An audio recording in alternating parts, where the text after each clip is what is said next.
जय हिंद, वंदे मातरम। दोस्तों, स्वागत है आप सभी का मेरे इस चैनल में। और आज के इस वीडियो में हम जानने वाले हैं कीप एंड कीप ऑन का यूज़ पास्ट टेंस में।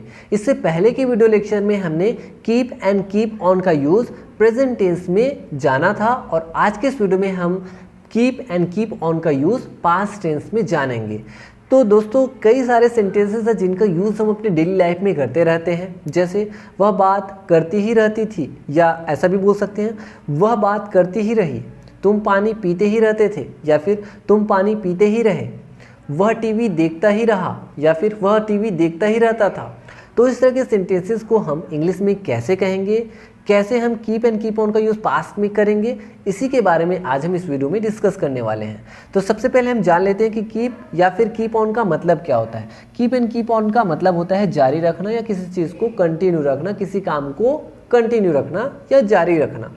यदि पास्ट टेंस में इसके रूल की बात करें या इसके स्ट्रक्चर की बात करें तो बहुत ही आसान है। सबसे पहले हमें लिखना होता है सब्जेक्ट। अब सब्जेक्ट में I, we, you, they, he, she, it या फिर कोई नाम हो सकता है।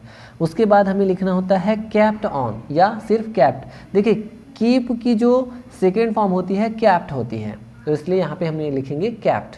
उसके बाद फिर वर्ब की फर्स्ट फॉर्म के साथ एनजी या वर्ब की फोर्थ फॉर्म, और उसके बाद लास्ट में लिखना होता है ऑब्जेक्ट। तो ये स्ट्रक्चर है।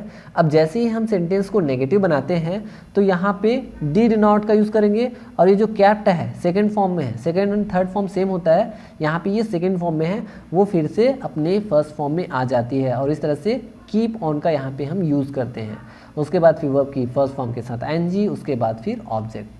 तो समझ गए ना। सबसे शुरू में आपको वर्ब की सेकंड फॉर्म यानी कीप की जगह पे क्या लिखना है भाई, कैप्ट। उसके बाद फिर नेगेटिव, इंट्रोगेटिव या जो भी चीज़ें आगे हम बनाएंगे उसके साथ हम फिर से कीप ऑन या फिर कीप का यूज़ करेंगे।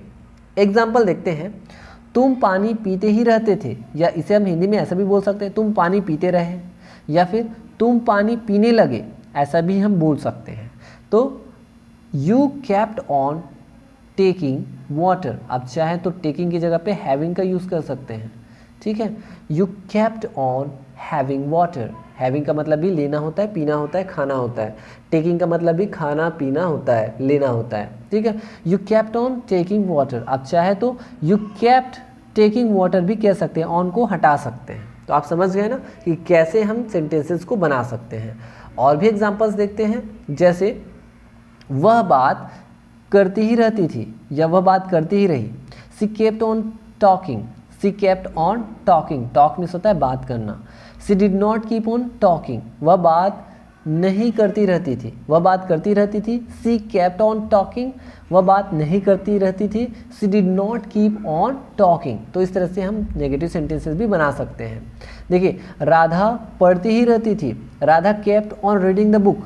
राधा नहीं पढ़ती रहती थी। Radha did not keep on reading the book. बच्चे हल्ला करते ही रहते थे। Children kept on making a noise. या ऐसा नेगेटिव बनाना है तो बच्चे हल्ला नहीं करते रहते थे। Children did not keep on making a noise. वे मजाक करते रहते थे। They kept on making jokes. वे मजाक नहीं करते रहते थे। They did not keep on making jokes. तो इस तरह से आप जो है सेंटेंसेस बना सकते हैं, बार बार प्रैक्टिस कर सकते हैं। एक सेंटेंस लेते हैं और उस सेंटेंस का हर एक स्ट्रक्चर में प्रैक्टिस करते हैं। जैसे वह मुझसे बात करती रहती थी।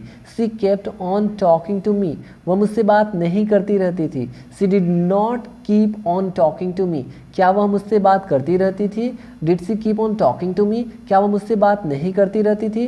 Did she not keep on talking to me. वह मुझसे बात क्यों करती रहती थी? Why did she keep on talking to me. वह मुझसे बात क्यों नहीं करती रहती थी? Why did she not keep on talking to me. आप चाहें तो डिड और नॉट को एक साथ बोल सकते हैं। Why didn't she keep on talking to me, ठीक है। तो इस तरह से आप सेंटेंसेस बना सकते हैं। आप चाहें तो वाई को हटाइए, वेन लिखिए, क्या हो जाएगा? When did she keep on talking to me. वह मुझसे बात कब करती रहती थी? When did she not keep on talking to me. वह मुझसे बात कब नहीं करती रहती थी। आप चाहें तो वेन की जगह पे वेयर लिख सकते हैं, तो क्या हो जाएगा? Where did she keep on talking to me. वह मुझसे बात कहाँ करती रहती थी। Where did she not keep on talking to me. वह मुझसे बात कहाँ नहीं करती रहती थी। आप चाहें तो हाउ का यूज़ कर सकते हैं। हाउ लिखेंगे तो क्या हो जाएगा? How did she keep on talking to me. वह मुझसे बात कैसे करती रहती थी। How did she not keep on talking to me, वो मुझसे बात कैसे नहीं करती रहती थी। आप चाहें तो यहाँ पे आप हु का भी यूज़ कर सकते हैं। अब हु का यूज़ कहाँ पे करेंगे, यहाँ पे करेंगे। कहाँ पे करेंगे, यहाँ पे, ठीक है, सब्जेक्ट की जगह पे। तो यहाँ पे क्या हो जाएगा, कौन मुझसे बात करती रहती थी या कौन मुझसे बात करता रहता था। तो who kept on talking to me, कौन मुझसे बात नहीं करता रहता था, कौन मुझसे बात नहीं करता रहता था या कौन मुझसे बात नहीं करती रहती थी।